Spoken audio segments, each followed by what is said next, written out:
Today we have a great pleasure and honor to speak with Joe from Gojira. Good to see you in Poland. How's your trip? Very good, thank you.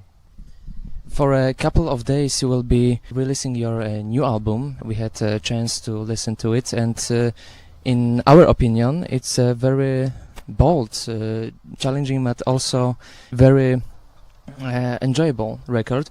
But don't you think that the diehard fans would appreciate this new record? We love our diehard fans, we truly do, but we can't base our life on them, you know. So yeah, of course, some people might be disappointed to lose their dear death metal pet, but we're not their pet, you know. This is we're a rock band, right, or metal band, whatever you call it. We're somewhere in between, maybe. But this is what it's all about. I think when you play that music, is to feel alive and to enjoy yourself and to push the boundaries and to challenge yourself and your listeners, you know. So we're not scared to lose them. We're a bit sad in advance to lose some of our fans, of course, but it's gonna happen anyway. What you gonna do? We're getting older, and we don't have the energy to play death metal anymore. With your lyrics in your previous works, you touch the topics that are very unusual for the metal band, like environment, ecological stuff. Yeah. Will you pursue this topic on a Magma? Magma is less of... It's a logical evolution to the previous records, in the sense that the way I approach lyrics is always the same thing. It's always the same process. You know, when you're alone in your bedroom and you're playing guitar and you think about stuff, and or you're on your phone, maybe, I don't know. But you know, you have things in your mind, you know, and some things trouble you deeply. And I'm that kind of guy that like I'm worried about things, you know. I care about things. I care about, you know, what's gonna happen with this humanity. What's gonna happen to the planet. And I know that eventually the sun will grow so big that it'll, you know, destroy the Earth, and the whole, you know, solar system is bound to disappear anyway. But then I read books about, you know, like the Buddhism philosophy, and I think it's a beautiful philosophy, and it's all about the moment, you know, what the energy of the now, you know, that's all there is, you know. And when you think about the past, it was just the now, and the future is just the now. So instead of thinking, oh, is it worth protecting this planet because it's going to disappear anyway, sometimes I'm troubled just by the way people behave directly now on this planet, and the energy it creates forever and ever, and because on a certain dimension there's no time and no space. So everything we do in life is sacred. Everything, every little thought we have, every word, every gesture. And we're just a music band. We're just playing music, but you know, I have all this shit in my head, and I have to scream it in the microphone, and it is what it is. And then some people make a big deal out of it. You said that, but then you said that, and then I'm like, oh, I don't know. I'm just a stupid singer, you know, with things in my head, and then just scream these things in the microphone.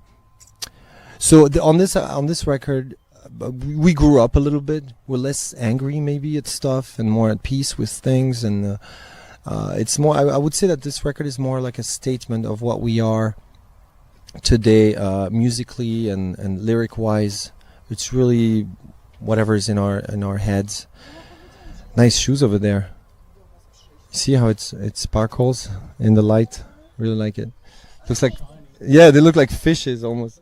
I don't know, you know, the moment, the right now. The album is Magma is all the emotions, you know, inside, creating this magma of emotions and sensations, and it's very complex.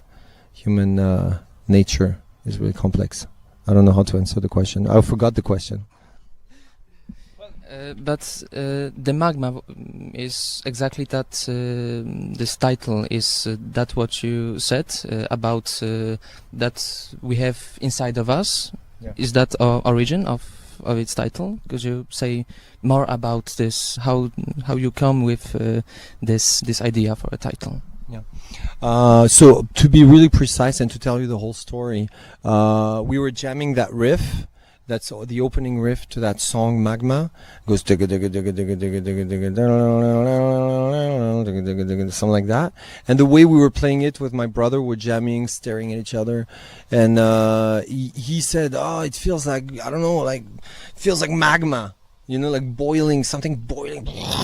And I couldn't agree more. You know, I was like, yes, man, it's totally that. It's magma. You know, that's what it is. This riff, you know, this sound, what we were looking for, you know, and since the beginning, 20 years ago when we created the band, we instantly were always trying to reproduce the heaviness of a mountain, or the crushing aspect of a wave, or the lava, the volcano, the magma. It's always, we always have these images in our minds when we create the music, because I think it fits pretty well, you know. And we call the riff Magma. Okay, we have this Magma riff, you know, and then the whole song was, because the idea and the name was so strong that it became the working title to that song, so the song became Magma. And then later on, when we were thinking of a title for the record, I'm like, dude, it's Magma, that's it, that's what it is. So you see the way it happens, it's not like we don't sit around the table with Ty and you know, it's just, it happens like that, like just naturally, I guess. The one of your previous works, from Mars to Sirius, lyrics were somehow connected, I think. And could you say that in a matter of Magma record? What do you mean by connected? Connected lyrically. You mean the songs to each other?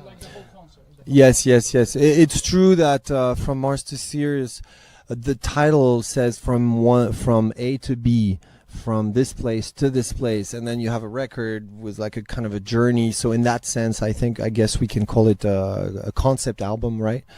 With Magma, I don't know if we can call it a concept album. I'm not sure it matters really, you know, how we call it. Really, it's an album.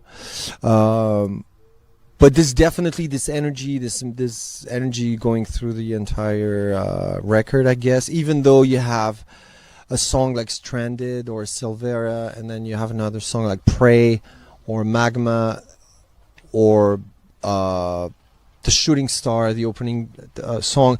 They're very different, you know, you go from one world to another, and we like that too. There's a lot of contrast.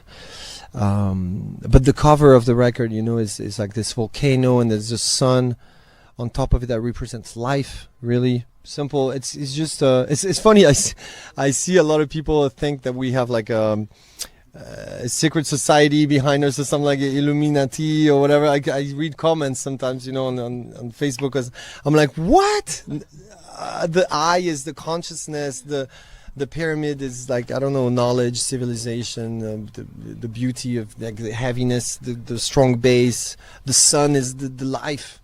You know, these are universal symbols, and it's true that in one video there was this triangle and an eye, and you know, but I didn't do this video. We asked someone to, like, so I don't know, but for us it's all very simple. We're just simple people. We're rednecks. We come from the countryside. We don't, you know, like you know, we think about the stars, and we're like amazed by beauty of things. And when we travel to countries, we're like, oh, do you see the people here? They're like this and like that. They have bigger eyes, and we're always we're very naive and very childish most of the time. And all our symbols and all our the things that you will find in our music or are very simple. It's very basic most of the time, and there's nothing really to dig too much.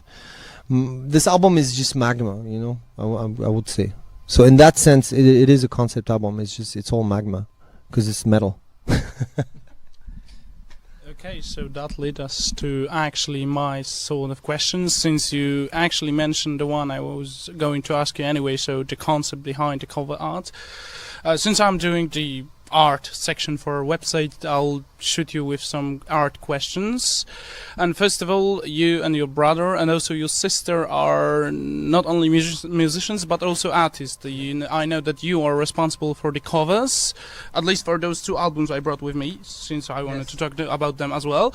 But also your brother is a painter, and to be polite, his paintings are weird, and this is like the polite version, because they're really like wow. I was looking through them yesterday and it was like wow. And then there's your sister who's a photographer, and I want to ask you, how do you connect the being artist as a painter and also a being musician? Does it somehow complete you as an artist, or those are like 2 different things for you? They're different, but they're the same at the same time. We grew up in my brother and my sister. We grew up in an old house that you will actually see in detail in our next video. And we're about to release another video when the album comes out. It's going to be a very interesting video. That takes place in our house where we grew up. And you see a lot of details and stuff, and you see the full house at the end, and it's a very touching video. But we grew up in that house. Our dad is still a drawer. In English it's painter, but really it's not painting with colors. Yes, with Chinese ink and stuff. So we grew up with that vibe in this old house and a lot of freedom. And we started to play music there, and the house was full of, paint, stuff, pencils and paper everywhere. Like if we wanted to create, we could create. We wanted to play music, we could play music. And I want to thank my parents for that, because they offered us so much freedom as kids. So we grew up really organically, naturally, taking pictures and painting. And at some point, my sister got really into taking pictures. So yeah, sure, take one of the rooms, in the house, and it was like almost like a squat, and put curtains and develop your own shit, and just work, do your thing. But my dad showed us the way by working hard. He would wake up at 5 a.m, work all day, do his things, and eventually got really successful at what he did, but in a very, very humble way. And we kind of followed his example. I think he was also building everything in the house, the tables and the chairs and the shelves, and fixing the floor and fixing the walls and stuff. And so he showed us a great example that you can paint, you can build stuff, you just have to do it.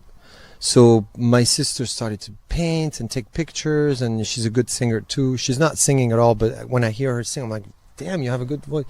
And my brother started to paint too, and I'm doing my own thing too, and I'm a very good dancer too. No, that's not true.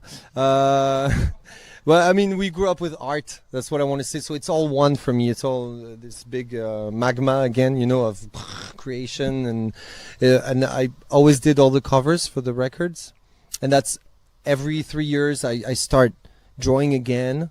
Because I went to a school when I had to choose a path for university, I went to design, but then I was just doing music all the time, so I failed horribly. So I just quit in the end. But I always go back to painting each time we release a record, because I did all the covers since the first album.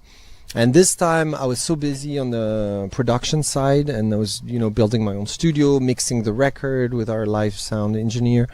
I didn't have time for the cover, so we found someone. And also we thought that it was a good thing to bring someone new in the mix, not just stay amongst the Duplantier all the time. Okay, so since you said that you were the one who was doing the all covers besides the last one, I want to ask you, how does it look? I mean, how do you get the idea? How do you create the cover? Like, I mean, the artistic stuff and also the boring technical stuff. Since I want to show to our readers about how to create a cover. Yeah.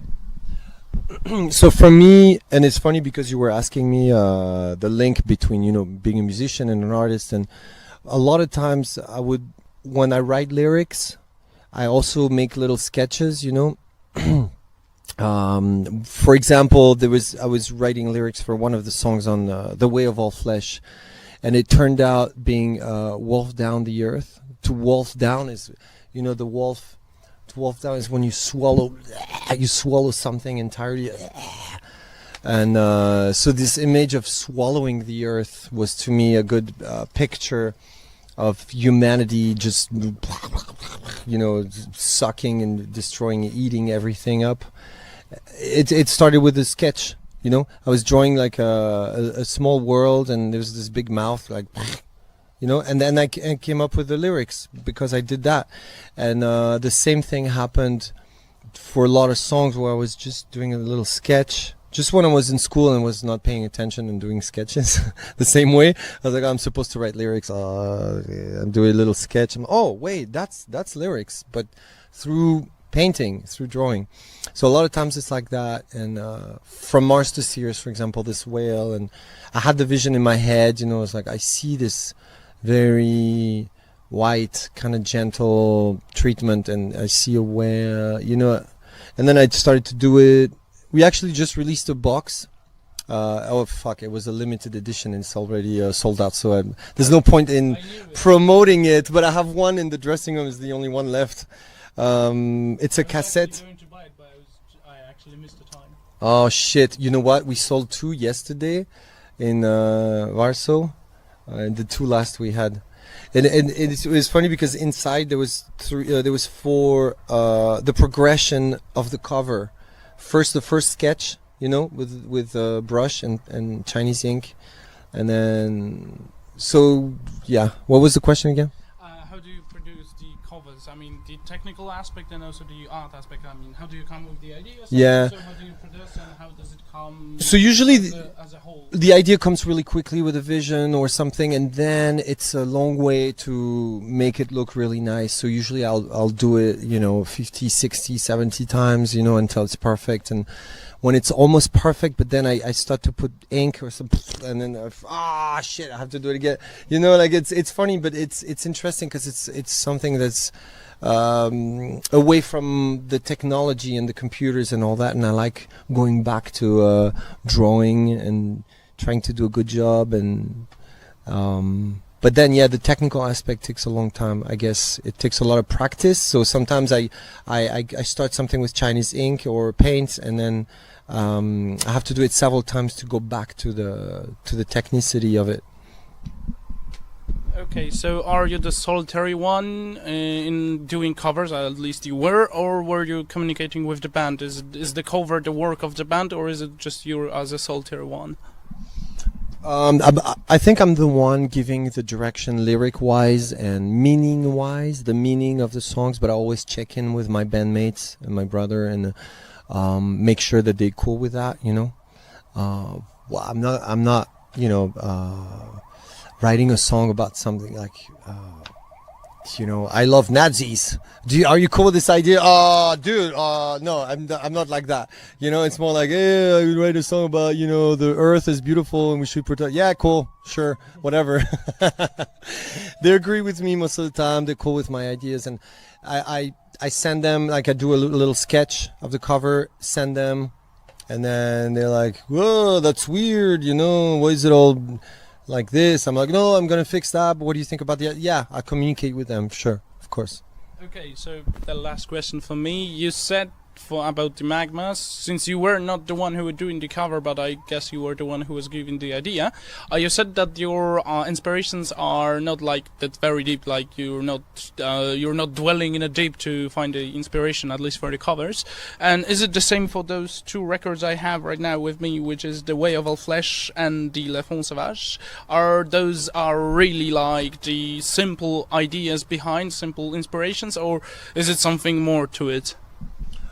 Well, I'm not sure what you mean by simple, but like from spontaneous. Like Illuminati, like dwelling in a something like this. I was right. The inspiration, if they are like super but there are some bands which are dwelling in how deep they are in their inspirations. And I- that, like, you have 10,000 meanings behind the cover. Yeah, when I said that we're simple rednecks and stuff, I didn't mean to be respectful towards rednecks, and I think there's a truth in pagan history and nature, and people that live in the wild or in the forest and are in peace with the elements and stuff. And I think it's actually deeper than putting some hidden messages about the structure of the society or the secret societies and stuff like that. I think there's something actually deeper. For example, in the World of All Flesh, it's full of details, and the heart. You see, there's something here.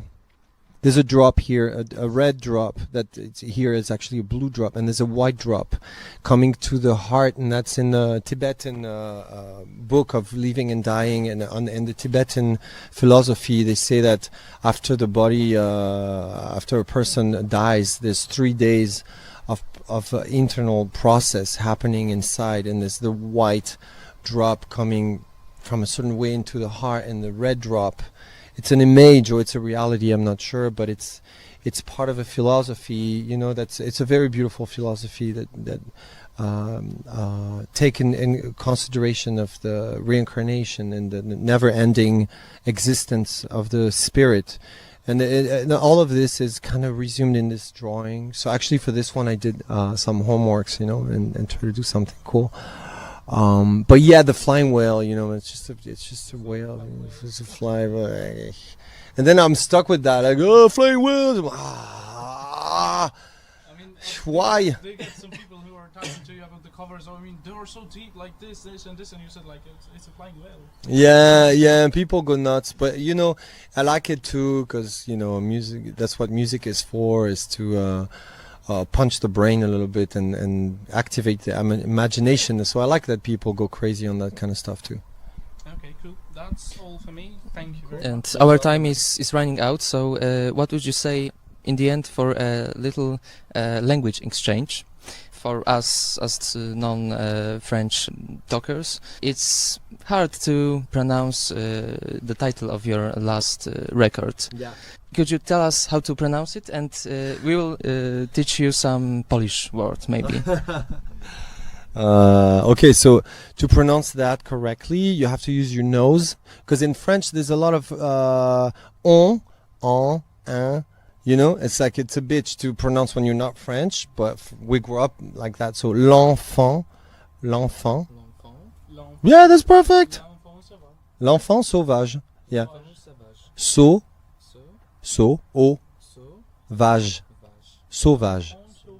Yeah, when you speak French, sometimes you have to go places that force your sauvage. A lot of American people, or even my wife is from Lithuania. Actually, she's a neighbor of Poland, but she can't pronounce it too, because it's weird to say sauvage. Enfant, this thing with the nose, you gotta use your nose. So l'enfant sauvage. Thank you. So, could you pronounce stół z powyłamywanymi nogami? Maybe. I don't think so. Okay, Maybe if you maybe. help me a little bit, 'cause it sounds really complicated. What does that mean? The table which had his legs broken, which means It's a tongue breaker joke. yeah, it's a tongue breaker. Okay, I get it. So- for the master. So help me here. How do you say? Stół z powyłamywanymi nogami. Oh, motherfucker. Stół, Stół stół, z Stół z po wy ła my wa ny mi. nogami. Nogami. Okay, It's too. powyłamywanymi nogami. It's like Wow. fucking long. Okay. Powyłamywanymi, it's one word. Okay, So okay, like- so say the first word.